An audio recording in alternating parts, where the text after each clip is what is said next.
Oke, teman-teman semua, hari ini kita akan belajar tentang manajemen proyek dan konteks teknologi informasi. Ya.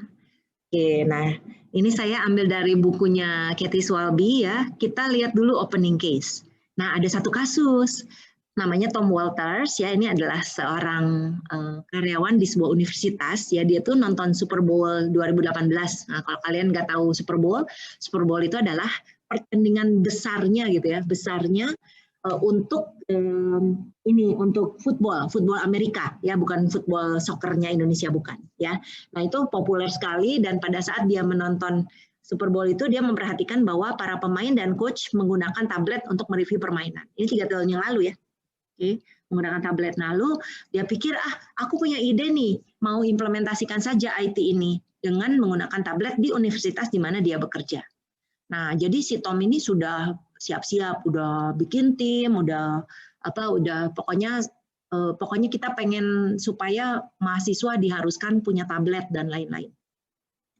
Ternyata rencana ini disambut dengan respon yang negatif oleh para dosen. Mereka bilang, aduh, aku nggak sanggup siapkan materi kuliah untuk ditampilkan di tablet. Aku lebih suka pakai buku dan lain-lain. Banyak sekali pertentangan yang terjadi ya, dan respon ini sangat mengagetkan Tom Walters karena ternyata kekurang pahamannya atas organizational change itu membuat rencana ini tidak disambut dengan hangat ya. Jadi dia sebetulnya gagal total nih ya, dan penyebab utamanya adalah tidak memahami perubahan dari organisasi itu sendiri ya. Nah, Anda nanti kalau Anda menjadi seorang manajer proyek, itu kalian akan menghadapi hal-hal semacam ini ya. Saya sendiri sebagai seseorang yang seringkali berada di dalam tampuk pimpinan dan kebutuhan mengelola sebuah proyek, itu saya sering menghadapi berbagai kesulitan ya, dan yang paling utama adalah orang-orangnya. Oke. Jadi kalau mungkin kalian yang berawal dari latar belakang IT itu seringkali people relationship-nya mungkin belum setajam seperti kalau kalian orang-orang yang biasanya berhubungan di bidang psikologi, manajemen, dan lain-lain. Tapi tidak masalah, kalian jangan berkecil hati, justru dalam mata kuliah ini saya ikut memperkenalkan juga aspek-aspek ini, supaya kalian jangan sampai nanti sebagai manajemen proyek, itu kalian melupakan aspek ini. Ya, oke. Nah, kegagalan dari si Tom Walters itu salah satunya adalah karena dia lupa bahwa dia kan punya impian, aku pengen tablet ini diharuskan buat mahasiswa dan lain-lain. Tapi dia lupa bahwa supaya itu terjadi, itu bukan sekedar memaksa mahasiswa beli tablet, tapi termasuk bagaimana si dosen-dosen, kemudian staf-staf yang ada di universitas, bisa memungkinkan materi-materi, pengajaran, pembelajaran, semua udah masuk situ. Ya, kebetulan karena kita tahun lalu ada pandemi COVID, dosen-dosen di Maranatha pun dipaksa ya, sama seperti saya, dipaksa untuk mengajarkan dalam pendekatan daring. Ya. Kemarin saya sempat memberikan pelatihan kepada para dosen. Puji Tuhan, ternyata 90% dari dosen di Maranatha sudah menggunakan pengajaran dan daring yang benar, gitu ya. Dan kita senang sekali kemarin yang ikut pelatihan pun banyak ya, dan kita bersama-sama ingin membuatnya lebih baik. Kita percaya bahwa pandemi COVID ini cuma salah satu aja challenge yang kita hadapi, tapi ini membuat kita menjadi maju beberapa langkah ke depan, membantu mahasiswa untuk bisa lebih memahami dan sebagainya dengan cara yang lain ya. Dan saya pikir ke depannya pasti akan blended learning ya, campuran dari tatap muka dan juga online kita sediakan ya, supaya mahasiswa lebih paham. Nah, kalau kita membicarakan tentang pendekatan sistem ya, seperti yang tadi kesalahan si Tom, kita harus lihat keseluruhan dari gambaran itu. Kita terbiasa berpikir traditional thinking. Pokoknya kalau A jadi B gitu ya. Kalau kita kerjain A jadi B. Padahal itu tidak lagi mungkin ya, apalagi kalian di dunia IT. Di dunia IT itu kompleks banget ya. Kalau kita memikirkan sebuah proyek itu biasanya temporer. Itu biasanya seringkali mengintervensi pekerjaan rutin ya. Makanya kalau kita sebagai seorang project manager, kita itu harus bisa berpikir sebagai sistem thinking. Dan di sini gambarannya adalah kalau traditional thinking itu linear, sistem thinking itu nggak bisa. Kamu harus berpikir interaksi satu sama lain.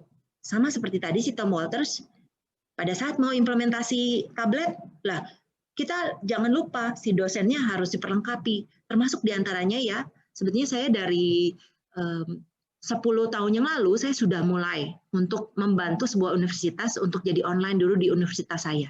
Dan itu pun kerja keras, karena kami bahkan menyediakan lab khusus supaya dosennya mau ngerjainnya. Karena susah buat orang-orang berubah. Dan kalian ya sebagai generasi muda, itu nanti kalian, kalau kalian misalnya buat satu sistem, atau kalian jadi project manager, kalian akan bertemu dengan orang-orang yang susah untuk diajak berubah. Ya, itu udah pasti. Oke? Nah, jadi kita harus belajar berpikir secara sistem. Ya, jangan cuman mikir A pasti B gitu. Nggak bisa. Kalau A terjadi padahal B, C, D, E, F itu bisa berubah. Ya, dan itu berarti kita harus perhatikan sampai ke detail itu.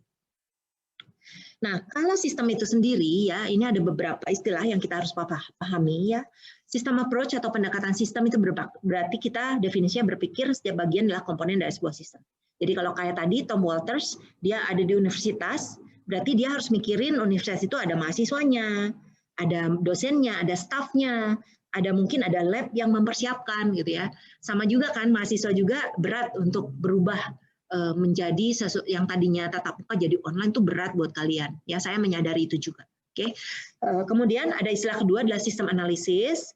Nah, kalau sistem analisis ini berarti kita waktu memecahkan masalah, kita itu harus mikirin gambaran besarnya, ya, bahwa banyak komponen nih di dalam masalah yang kita hadapi ini.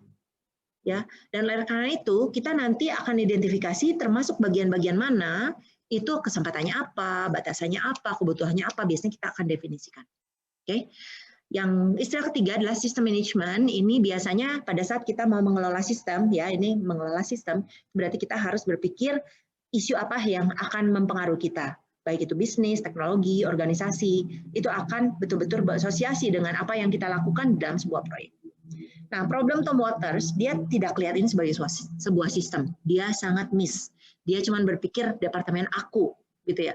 Dan kesalahan itu menjadi fatal, ya, karena tidak berhasil apa yang dia upayakan. Oke. Nah, kita perlu pahami untuk model manajemen sistem ini sebetulnya kita harus lihat 3 bidang utama, ya, yaitu bisnis, teknologi, dan organisasi. Dan di sini jangan lupa, saya ada catatan, jangan lupa dengan people issue. Nah, ini sebagai contoh Tom Walters tadi ya, kalau dia mau menerapkan yang betul itu apa? Sebetulnya dia harus mengajukan pertanyaan ini, ya. Untuk aspek bisnis, berapa sih harga proyek tablet ini buat keseluruhan universitas? Ya. Terus biaya buat studennya berapa? Lalu apa yang maintenance-nya support ya, maintenance cost-nya apa? Gitu ya. Terus pengaruhnya terhadap penerimaan mahasiswa gimana? Karena seharusnya dengan mengharuskan itu, komponen biaya kalian akan naik kan? Nah, ini sebetulnya isu yang menarik ya, karena saya melihat juga kita di Fakultas IT tadinya juga sempat mau memasukkan komponen itu, terus kita menjadi cemas, loh gimana ya kalau mahasiswa yang nggak mampu, maksudnya tidak mampu untuk mengeluarkan uang segitu gitu langsung gitu ya untuk beli laptop atau tablet. Nah, dan itu pasti akan berpengaruh terhadap penerimaan mahasiswa, ya. Dan ini isu yang besar buat universitas. Nah, ini betul-betul yang dihadapi oleh si Tom Walters. Kemudian, kalau kita lihat dari sisi teknologi, ya, apakah ini tabletnya mau yang mana? Mau Apple, mau Microsoft, mau Android, mau sistem lain, ya? Ini jadi isu. Kan mau diharusin tadi ya. Terus aplikasi apa yang dibutuhkan? Hardware apa? Lalu apakah tabletnya akan berpengaruh terhadap WiFi di kampus, gitu ya? Terus kecepatan networknya, gitu ya? Terus berapa banyak colokan kabel, gitu ya? Outlet listrik yang dibutuhin di sebuah kelas supaya kita bisa laksanakan ini, ya. Jadi kalau kalian bayangkan, jadi angkatan kalian tuh sebetulnya sedihnya belum sempat ke kampus ya. Kita punya beautiful labs, oke? Laboratorium kita sangat cantik dan kita sudah persiapkan dengan otak bahwa kalian itu belajar dalam lingkungan yang kondusif, di mana kami menyediakan semua fasilitas itu untuk kalian, ya. Dan misalnya kalian pengen bawa laptop sendiri juga, pokoknya colokan kabelnya available gitu. Jadi kita sudah dengan pemikiran itu. Dan itu pemikiran sampai ke situ ya itu lumayan loh, melibatkan banyak orang ya, bukan cuman kebetulan waktu itu saya dekannya pada saat kita persiapan lab itu ya, saya adalah dekan di Fakultas IT, Dan lab itu terjadi pada saat kepemimpinan saya. Wah, persiapannya lumayan luar biasa tuh. Ya, aku harus melibatkan berbagai tim. Bisa dibilang saya dalam tanda kutip adalah project manager dari keseluruhan proyek itu. Dan puji Tuhan ya, di luar dari semua kompleksitas itu, kita punya beautiful labs. Kita punya 13 lab yang cantik, yang mudah-mudahan nanti tahun depan kalian akan nikmati. Ya, oke. Kemudian kalau dari, itu hardware ya. Nah, sekarang sisi organisasi gimana? Kalau dari sisi organisasi, si Tom Walters itu harus berpikir, apakah proyek ini akan mempengaruhi semua mahasiswa atau traditional student aja atau mayor tertentu ya, misalnya cuman IT kek, atau misalnya cuman cuman arsitek ya, kayak di Maranatha kan kita arsitek udah wajib ya, harus ada sekalian dikasih laptop tuh waktu enrollment gitu ya. Oke. Kemudian yang kedua, bagaimana proyek bisa mempengaruhi student yang sudah punya tablet atau laptop, kan diharusin tadi ya, pengaruhnya apa, kan kalau dia nggak cocok speknya gimana gitu ya. Terus yang ketiga, bagaimana kita bisa mengembangkan aplikasi yang khusus untuk atau buku khusus untuk tablet yang akan diharuskan ini. Lalu siapa yang akan melatih student, faculty, and staff? Ya, nah isu ini dipikirkan oleh si Tom Walters dan oleh karena itu dia gagal. Nah, pelajaran buat kita, kalau kita jadi project manager, kita itu harus mikirin 3 bidang ini. Nggak bisa kita abaikan, oke? Karena semua ini berarti sebuah perubahan untuk orang-orang yang terlibat di dalamnya. Nah, oleh karena itu kita harus paham organisasi, ya, nggak bisa dihindari. Nah, ini kebetulan salah satu buku favorit saya dari Bollman and Deal, ini judulnya Reframing the Organization, ya bagus sekali, ini udah tua bukunya, tapi buat saya ini masih sangat berlaku, ya. Kalau kita mau lihat organisasi, kita itu harus bisa lihat 4 aspek ini, ya. Yang pertama structural frame. Kita harus tahu di organisasi itu siapa yang pembuat keputusan paling atas, siapa yang berada di departemen mana, strukturnya seperti apa. Jadi kalau aku kasih contoh untuk Maranatha, ya Maranatha itu cukup birokratis ya organisasinya. Jadi kalian itu nggak bisa misalnya loncat pengen langsung bertemu dengan rektor, ya, tanpa melalui kaprodi dulu, tanpa melalui dekan dulu. Ya kalau kalian langsung ke rektor, nanti pasti ada kemungkinan direktur akan dikembalikan lagi kepada kaprodi, ya karena itu strukturnya. Nah jadi kalau kalian bayangkan kalian punya proyek, kalian langsung meloncat gitu ke pimpinan teratas nggak akan berhasil. Kalian pasti harus mengikuti si struktur itu. Oke, yang pertama. Yang kedua human resource frame. Nah kalau human resource frame ini berarti kita memikirkan bagaimana harmoni dari orang-orang di dalamnya. Itu berarti hubungan kita, bagaimana kita bisa menjaga relasi yang baik, ya. Ini termasuk kebutuhan itu. Oke. Yang ketiga political frame. Kalau political frame, nah ini ya, kalian mungkin sedikit-sedikit tahu lah tentang politik ya. Nah kalau dalam organisasi itu kalian suka nggak suka pasti akan terlibat dalam politik. Ya, yang disebut politik itu berarti ada kepentingan dari sebuah pihak atau sebuah bagian tertentu, ya. Dan oleh karena itu selalu ada konflik. Nah, kalau saya karena saya cukup banyak pengalaman di bidang kepemimpinan dan juga mengelola proyek, saya pasti kalau udah daerah sini political frame saya akan sangat hati-hati, ya. Sebagai contoh ya, saya tidak boleh menyinggung pembuat keputusan. Itu salah satunya, ya. Kalian nggak bisa berbuat semaunya menyinggung si orang yang bikin keputusan. Percayalah kalian akan gagal, ya. Nah, jadi saya ada satu cerita lucu gitu ya. Saya kebetulan ini kejadian nyata, tapi saya nggak bisa sebutkan siapa yang mengalami ini. Jadi kebetulan ada salah satu ini adalah anggota proyek untuk membuat sebuah bangunan. Nah, kebetulan si arsiteknya dia itu orang yang unik ya. Dia tahu-tahu pada saat sebuah meeting di mana ada pemimpin yang terpenting di situ menunggu, memang dia datang terlambat, lalu salah satu anggota tim yang arsitek ini bilang, maaf saya mau break dulu aja soalnya ini sudah terlambat makan. Ya, itu satu komentar yang oke, secara logika masuk akal, tapi buat pemimpin tertinggi itu menyinggung, ya. Dan tahu itu sebetulnya yang kena adalah political frame. Di saat itu ya, mohon maaf, pimpinan tertinggi merasa tersinggung karena dia merasa lu nggak hormat sama gua gitu ya. Jadi ada gitunya loh. Nah, itulah it's actually reality ya. Dan akhirnya si orang ini di kick out dari proyek penting itu. Kalian bayangkan ya, tindakan kalian gitu ya di dalam satu tim nanti misalnya kalian bikin software atau gimana, ketindakan konyol gitu bisa membuat kalian ditendang dari proyek. Waduh, ya. Nah, oleh karena itu kalian harus pintar gitu ya. Bagaimana saya nggak boleh mengabaikan si kerangka politik ini. Karena dengan itu kalian akan tersendat mau nggak mau gitu ya. Ini bukan berarti kita harus terus menjadi berpura-pura atau gimana, tidak, tapi kita jangan menyinggung gitu ya. Lalu kita selalu respect sama yang lain. Itu yang paling penting. Oke. Nah, yang terakhir symbolic frame ya. Nah, symbolic frame ini adalah terkait pada acara ya, kebudayaan, bahasa, tradisi, citra.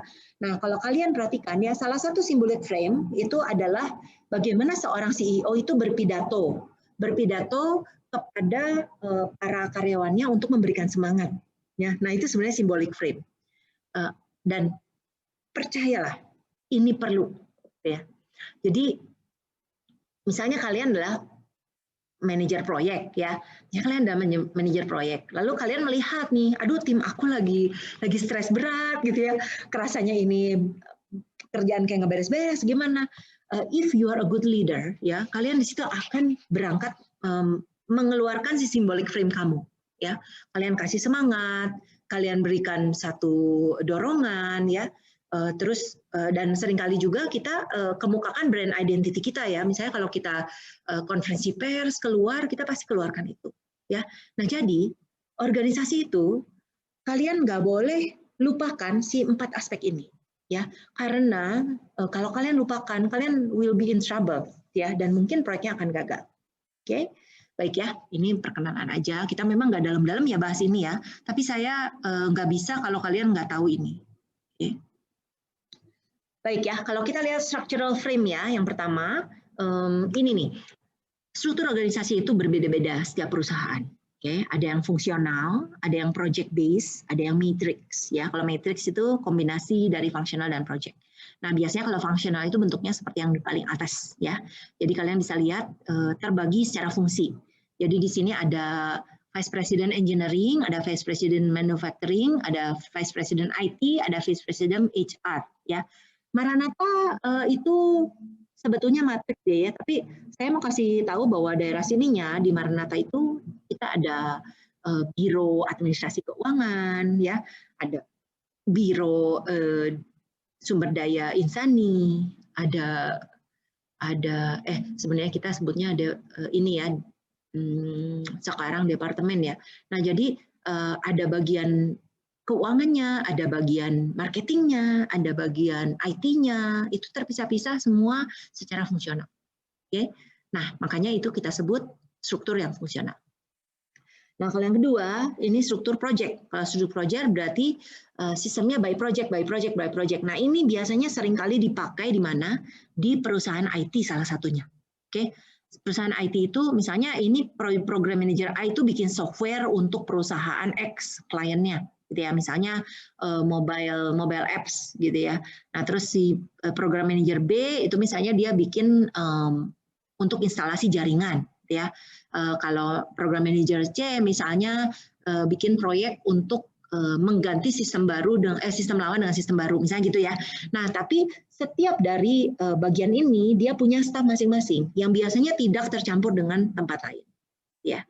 Nah, ini kalau project base, murni project base ya.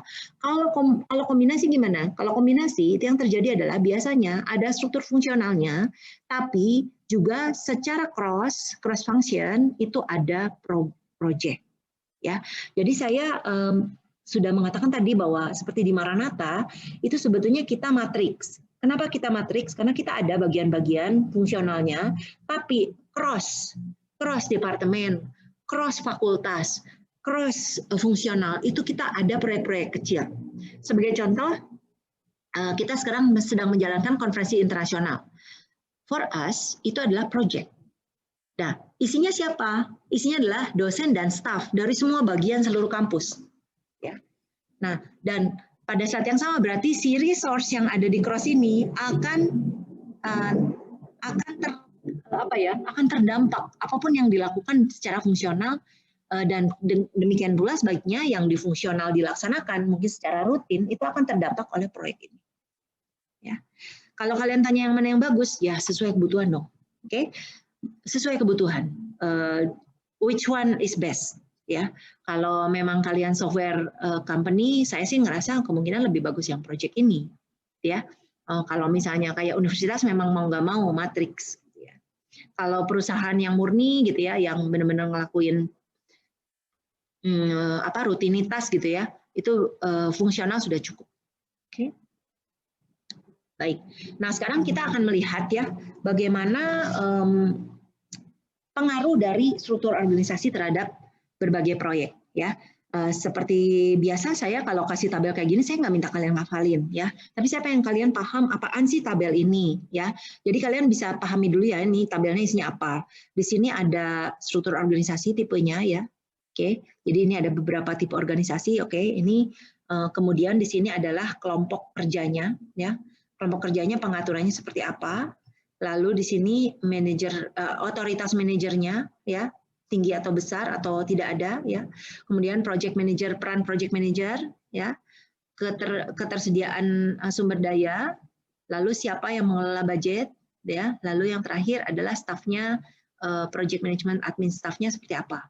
Nah, saya ambil contoh misalnya untuk organization structure yang organik atau simple, maksudnya kita nggak ada struktur yang jelas, itu biasanya work group-nya itu fleksibel ya. Jadi orang bekerja bareng-bareng aja. Ini agak mirip mungkin kalau kayak kalian tuh kerja kelompok gitu ya. Oke, nah biasanya otoritas itu hampir nggak ada ya.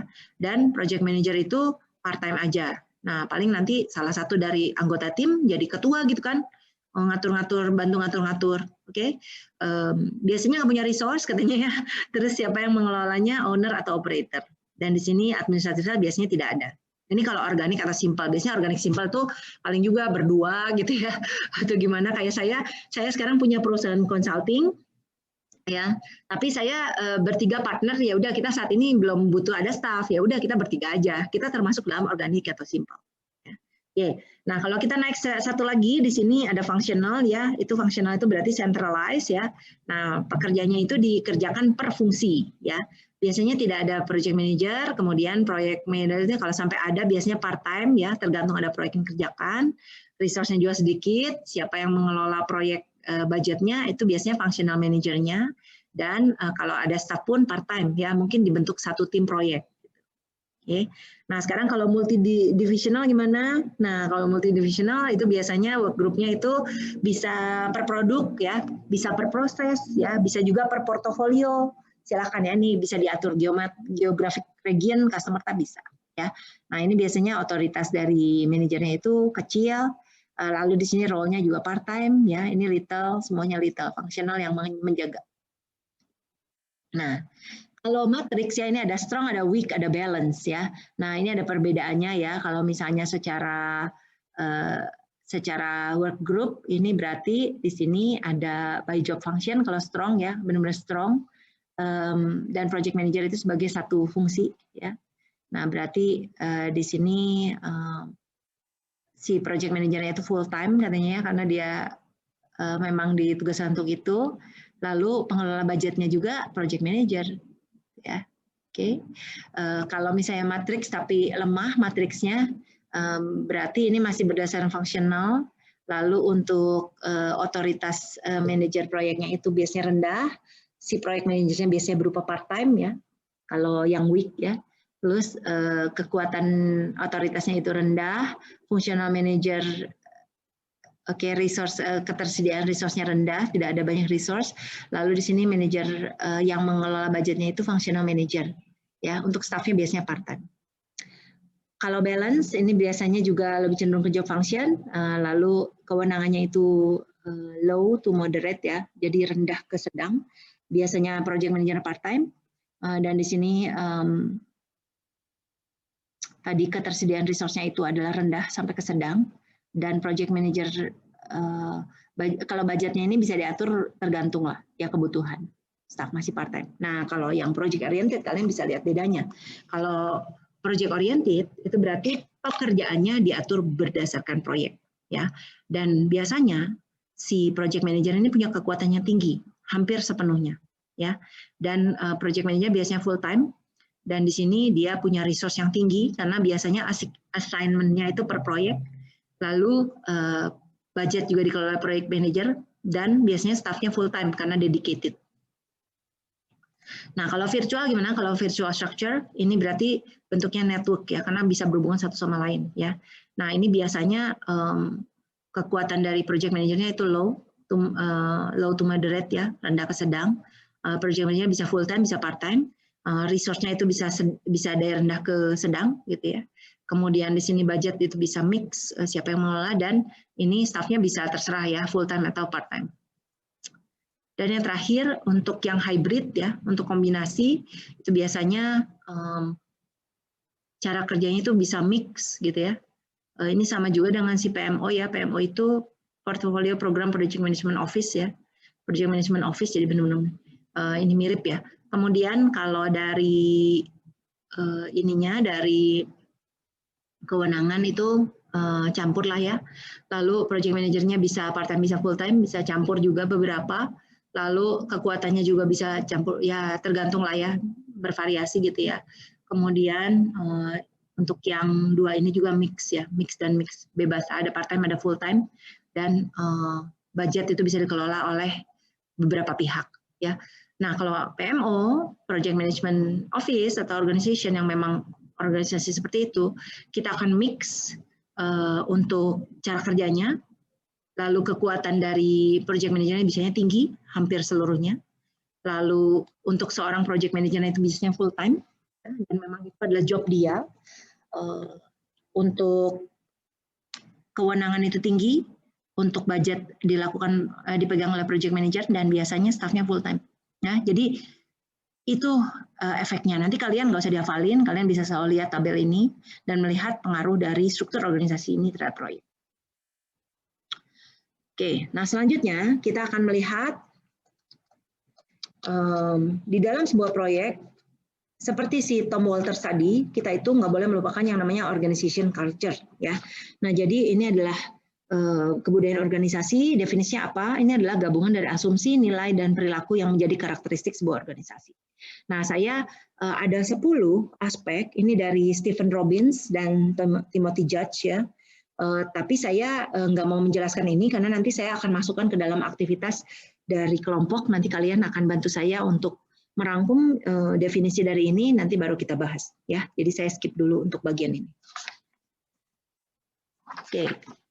Nah berikutnya dalam organisasi saya udah nggak bisa lagi menggarisbawahi pentingnya, menggarisbawahi lebih tebal lagi gitu ya, pentingnya komitmen pimpinan tertinggi ya. Untuk proyek ya. Seringkali proyek itu gagal kalau pimpinannya nggak komit. Ya kalau kayak tadi ya, Tom Walters dia udah mulai, but the rector ya, bahkan rektornya, si presiden dari universitinya aja nggak mendukung. Ya kandas lah gitu ya. Padahal di luar dari persiapan yang dia lakukan, kandas proyeknya ya. Nah makanya kita penting banget punya dukungan dari pimpinan tertinggi. Karena apa? Karena biasanya manajer proyek itu butuh sumber daya yang cukup. Lalu manajer proyek butuh persetujuan dengan cepat dan juga harus bisa bekerja sama dengan bagian lain. Ini harus difasilitasi oleh pimpinan ya.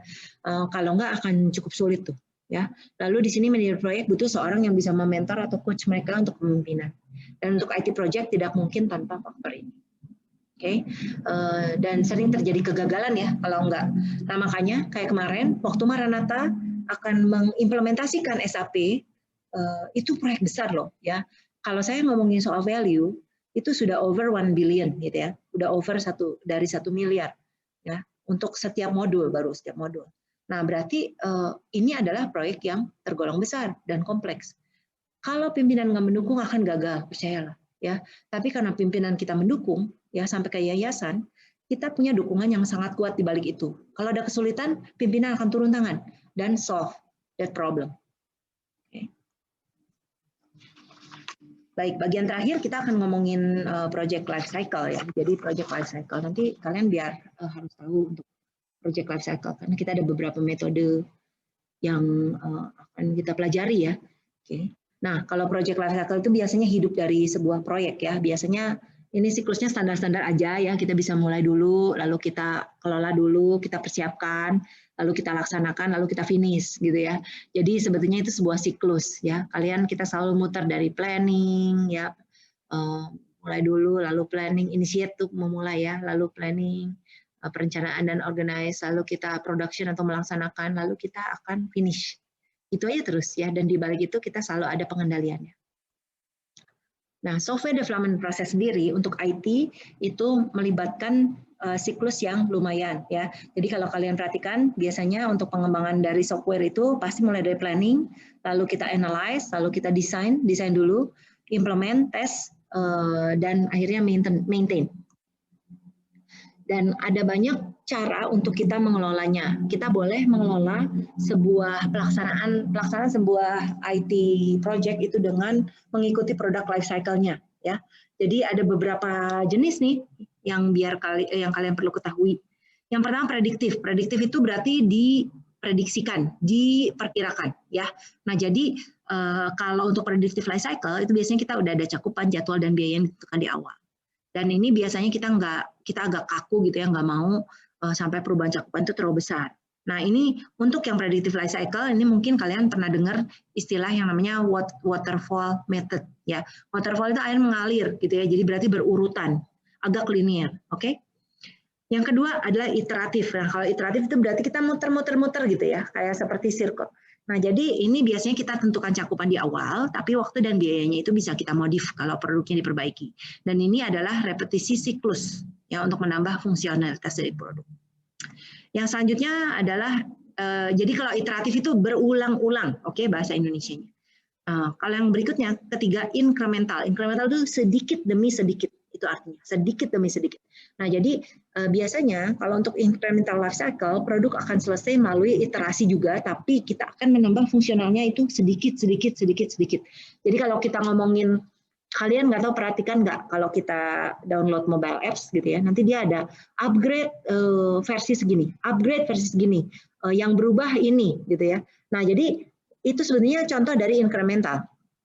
Ya, biasanya ini kalau perubahannya sedikit-sedikit dan kita harus terus meluncurkan produk terbaru kita ya.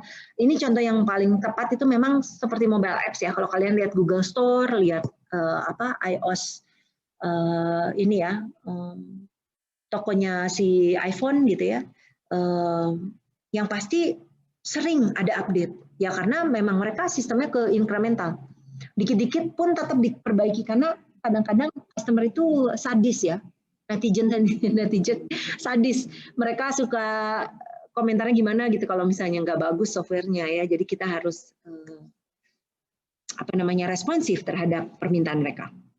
Nah, makanya kalau mobile apps ya atau software yang bisa di-download banyak orang itu biasanya akan mengikuti incremental life cycle. Oke, selanjutnya adaptive life cycle. Kalau adaptive ini berarti cakupan ditentukan di awal dengan target penyelesaian produk yang sudah didefinisikan yang jelas ya pada setiap iterasinya. Nah, tapi kalau misalnya banyak perubahan dia akan menyesuaikan. Oke.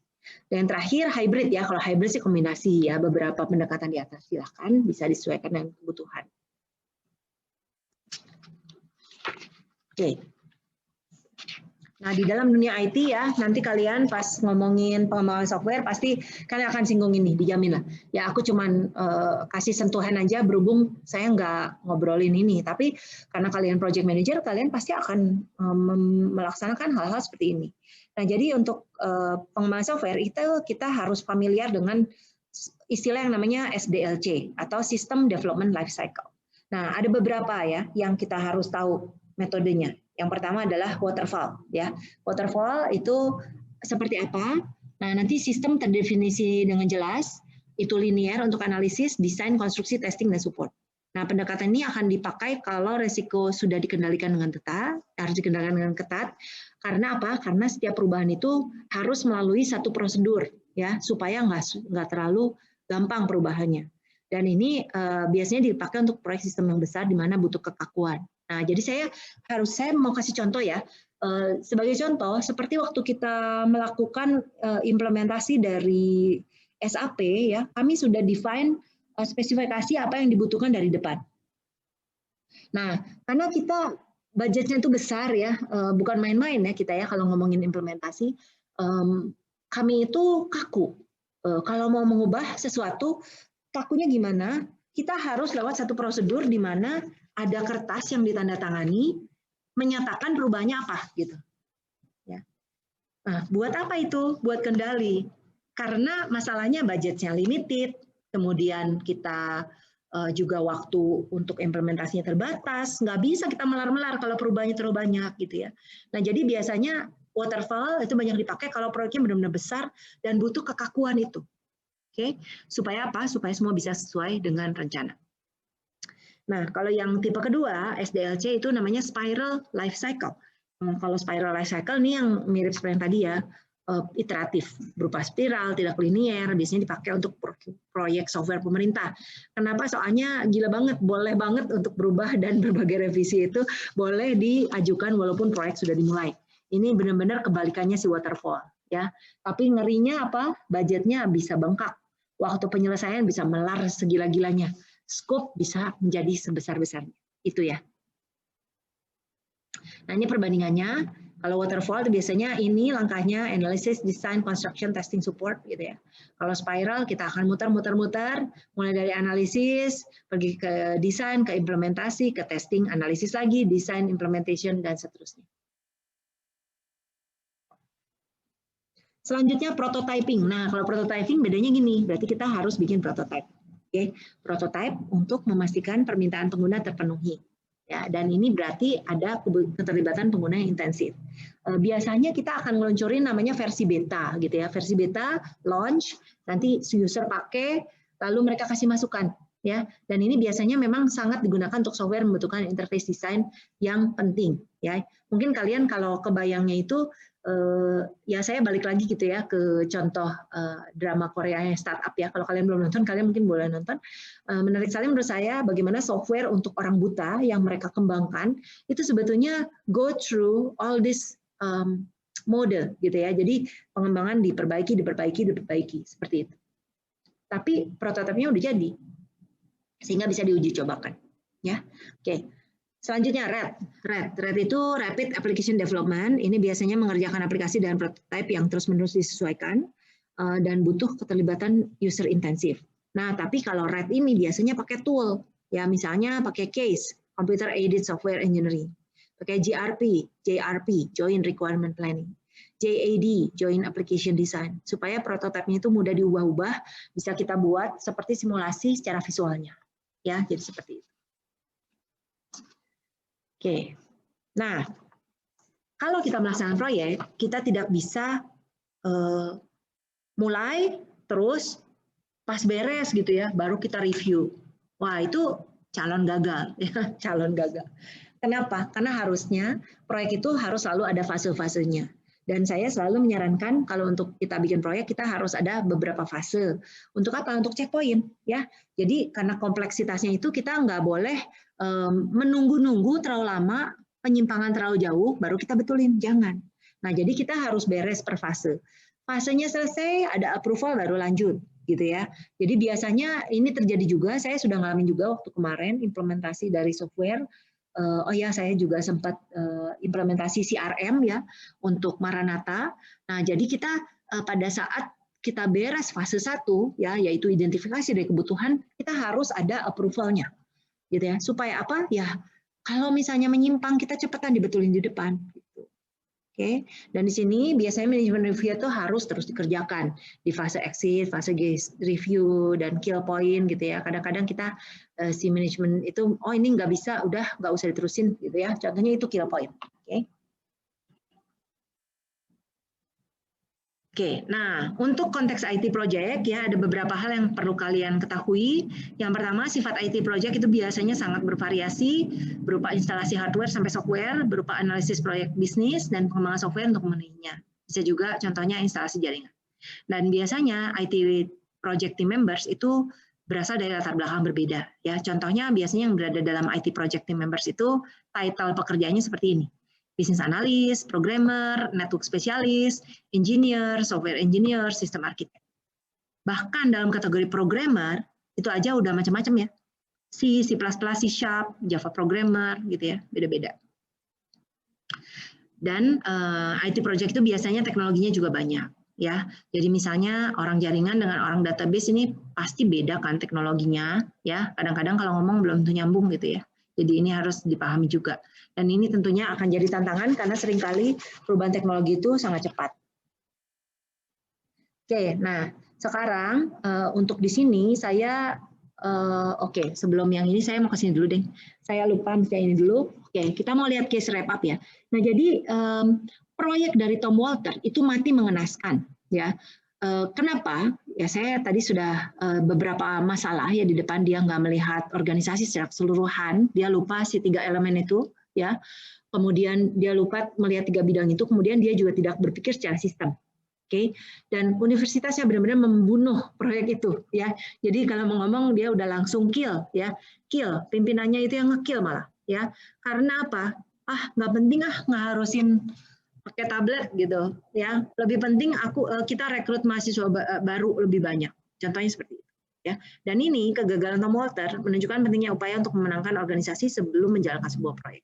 Nah, jadi kalau kalian mungkin berpikir bisa nggak ya si Tom Walter itu berhasil? Bisa banget ya, bisa banget. Dan banyak universitas yang sudah sebetulnya menerapkan itu ya. Jadi tinggal bagaimana kita bisa ajak si pembuat keputusan untuk setuju dengan kita.